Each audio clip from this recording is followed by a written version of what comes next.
Welcome to Live Life Fearlessly, the podcast where we embrace courage, authenticity, and the power to transform your life.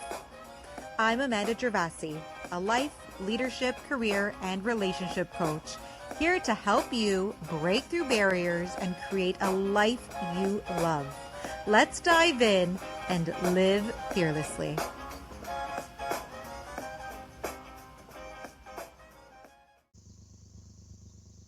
Hello and welcome to Live Life Fearlessly. I'm your host, Amanda Gervasi, and today's episode has to do with having fun in your relationship. And even if you're in a serious relationship, the importance of not taking it so seriously all the time. Today, I really want to talk to you about some of my experiences in relationships, and particularly the relationship I'm in right now, and why it's a healthy relationship. And a big part of that is because my fiance and I are really able to have fun together. We genuinely enjoy each other's company, and we genuinely have fun together.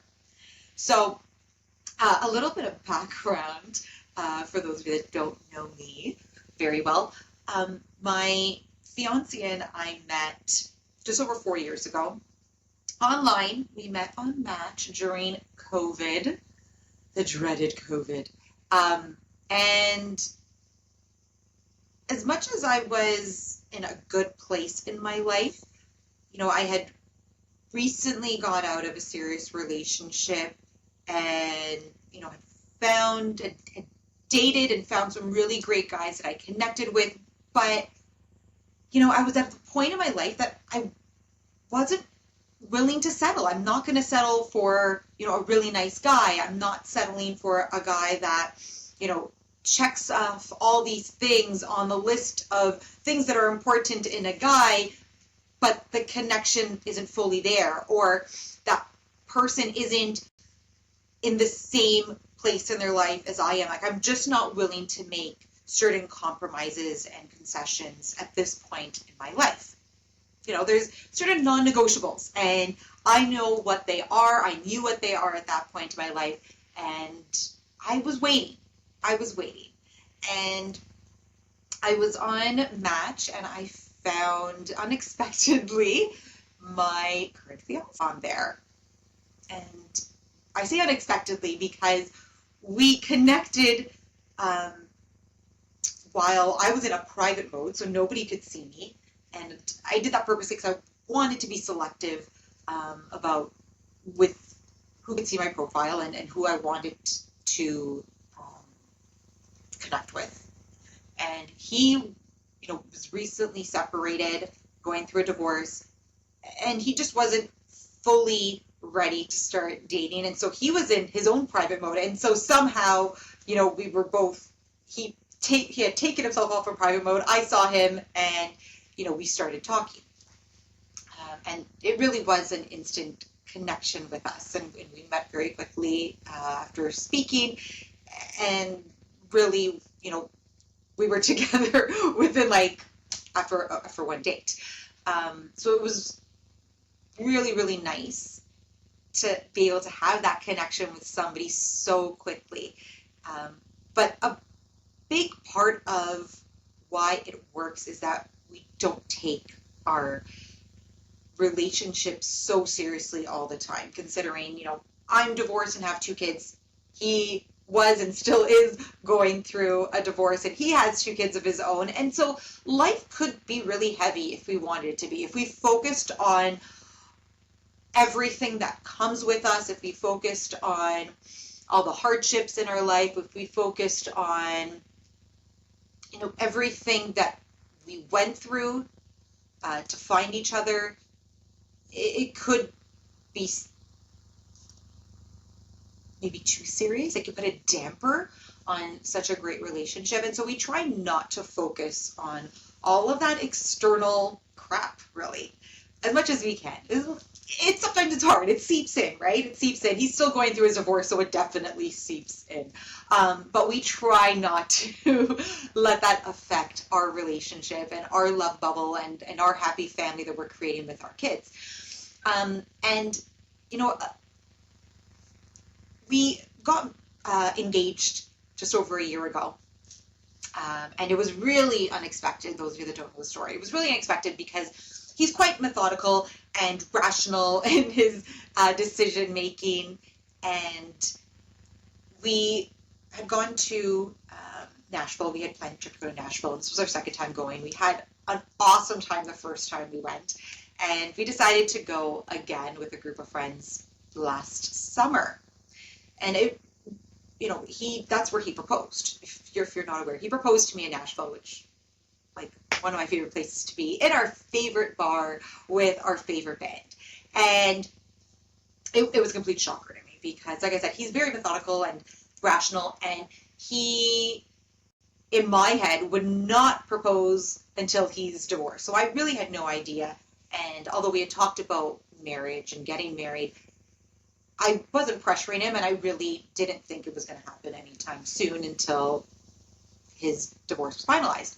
So he really surprised me and totally, you know, went outside of the box, outside of his comfort zone to propose. As much as he can be silly and outgoing and, you know, just out there sometimes when he's with me, he's not always like that. He can be serious and a little bit more reserved in front of people, especially those people that he doesn't know. And he is not a performer by any means. I need to mention this ahead of time before I tell you how he proposed to me. He is opposite to me in that sense. I love being on stage and performing. He is fine sitting in the background and watching and observing.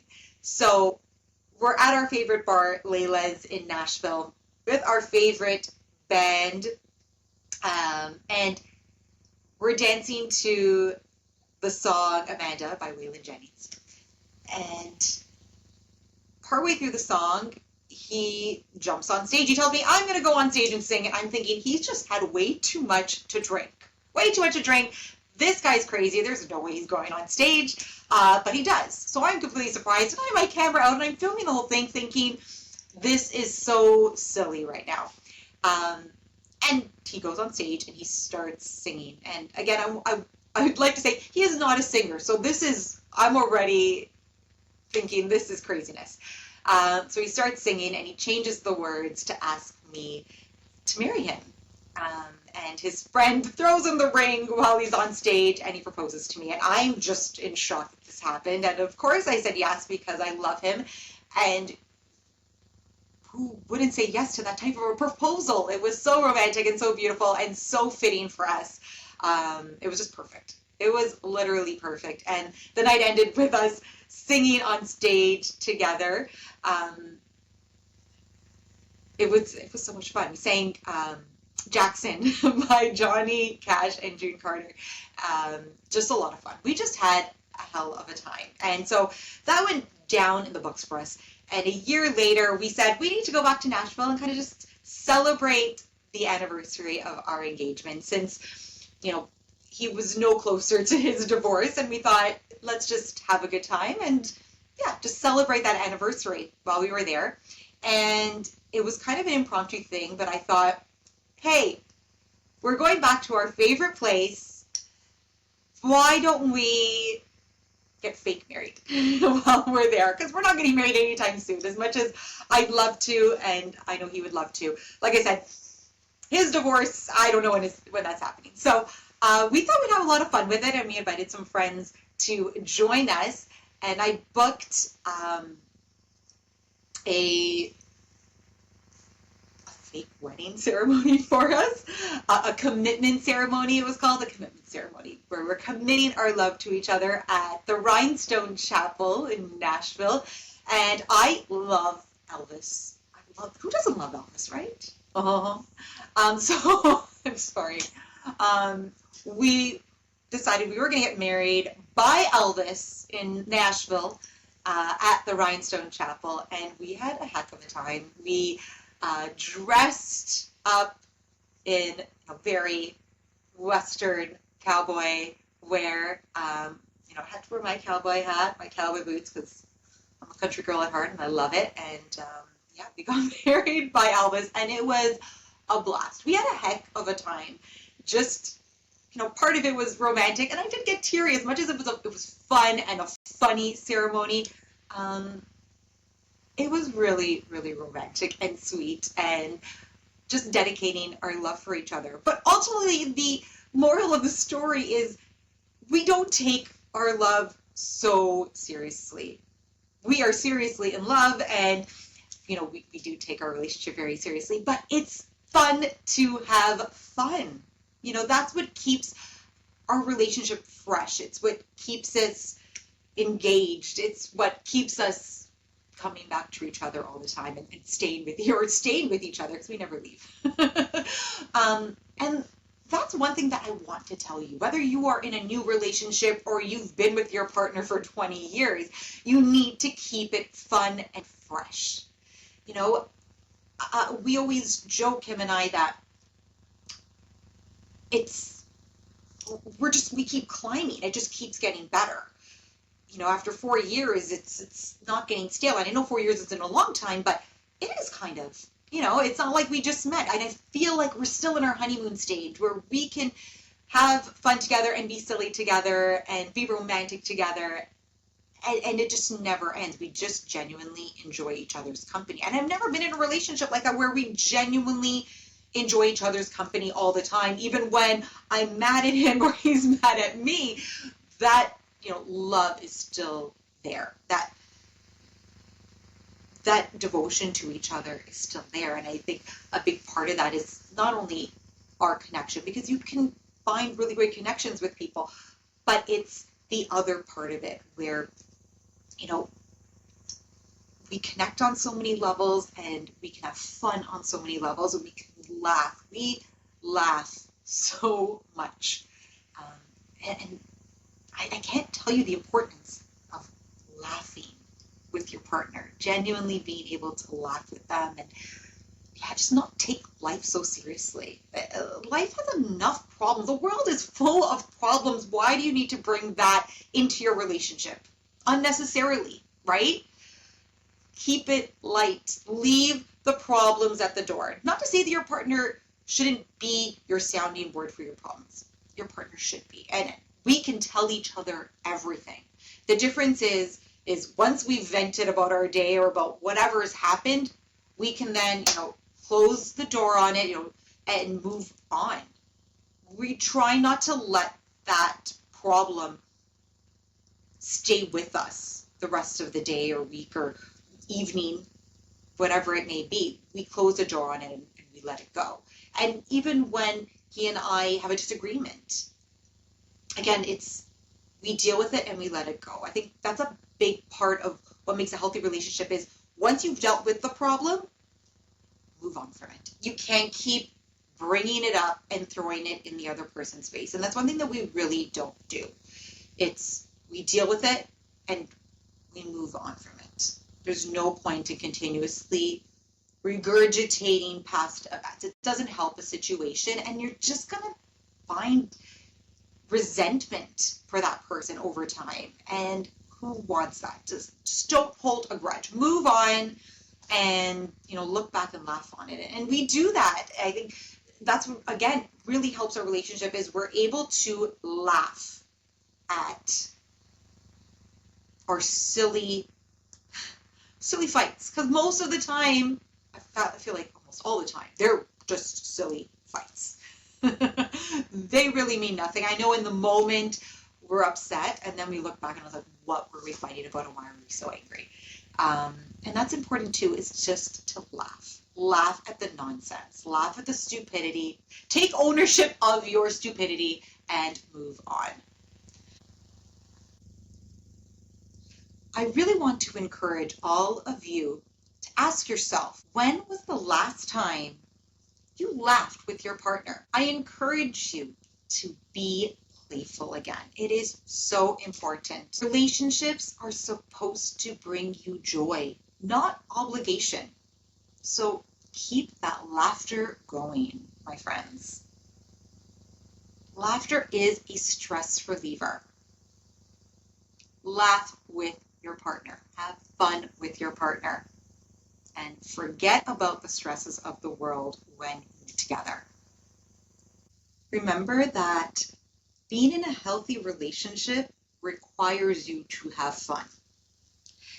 It's healthy to laugh at each other, to be silly with each other, to make fun of each other. I mean, it fosters a sense of connection amongst each other when you can laugh together and make memories together. One of the big takeaways that I want to give to you about having fun in a relationship is making sure that you're planning fun dates, plan adventurous things, things that you wouldn't normally do.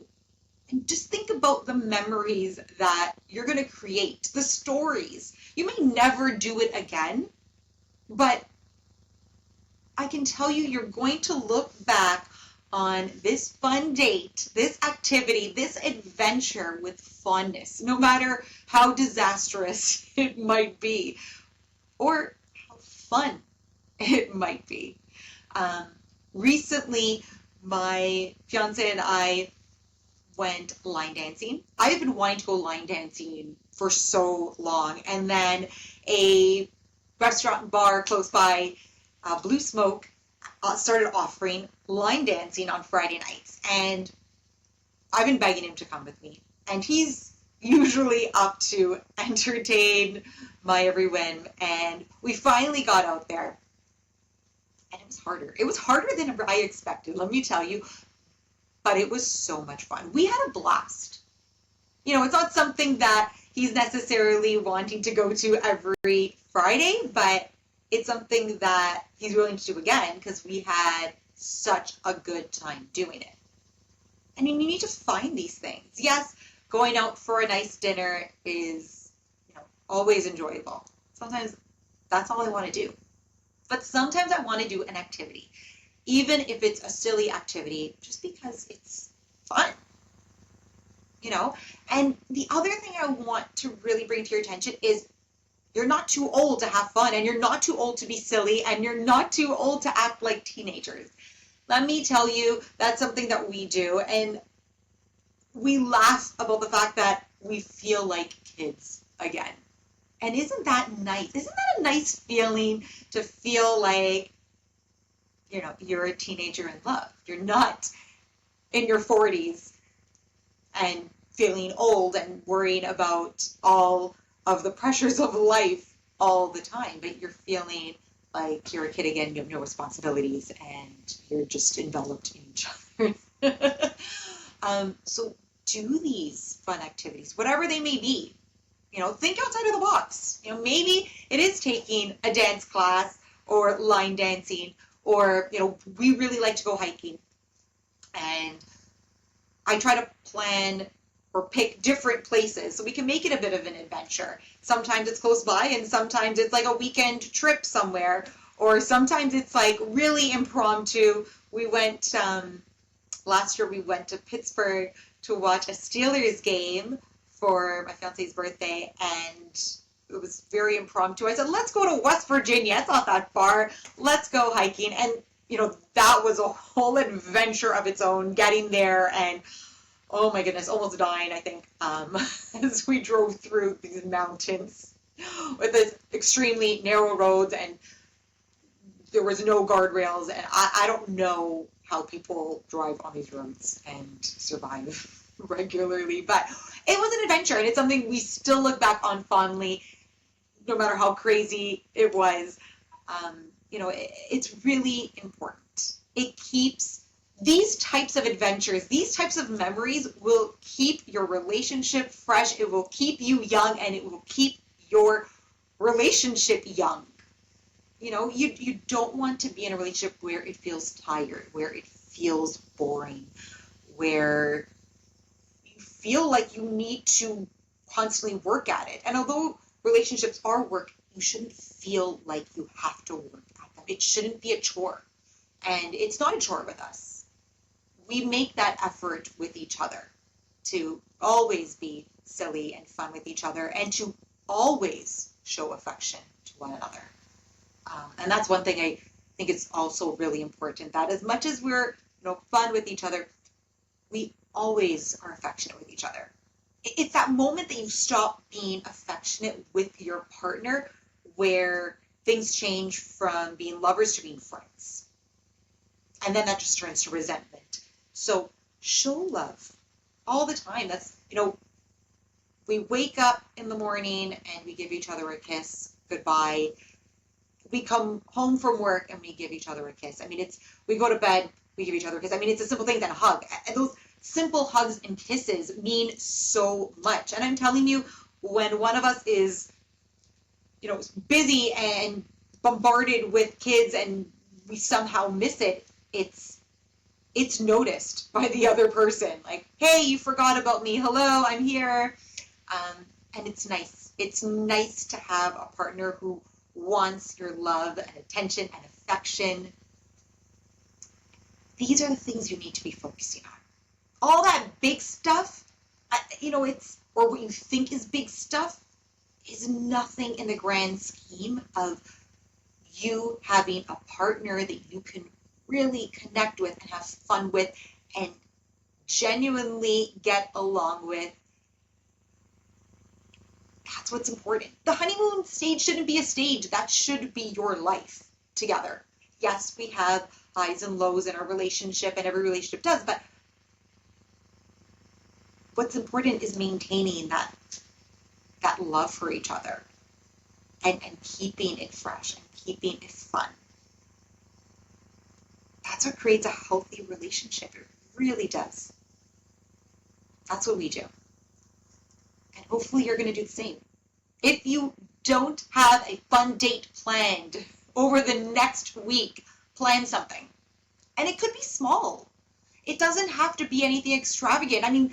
There are times when it's just game night between my fiance and I. Like, that's it. We have a couple of drinks and we play some really silly game. And it could be a board game or a card game or, I don't know, any type of a game. It keeps life fun and fresh and light. Hopefully you're planning something this weekend. What are some things that you do? Let me know. What are some things that you do to keep your relationship fun and fresh and young? Right? We don't want stale relationships. What do you do? I've shared a bunch of things that we do.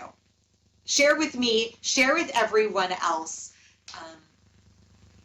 I think it's a good forum for everybody that's in a relationship or wants to be in a relationship to really know and get some great ideas. Anyways, I want to thank all of you for joining me today about the importance of love in a relationship, fun in a relationship, and the importance of not taking a serious relationship too seriously. So thank you for tuning into this episode of Live Life Fearlessly. I'm your host, Amanda Gervasi, and don't forget to subscribe so you never miss an episode, and feel free to reach out with your thoughts and experiences. I can't wait to hear from you. Until then, life is a beautiful journey, and it's yours to live fearlessly.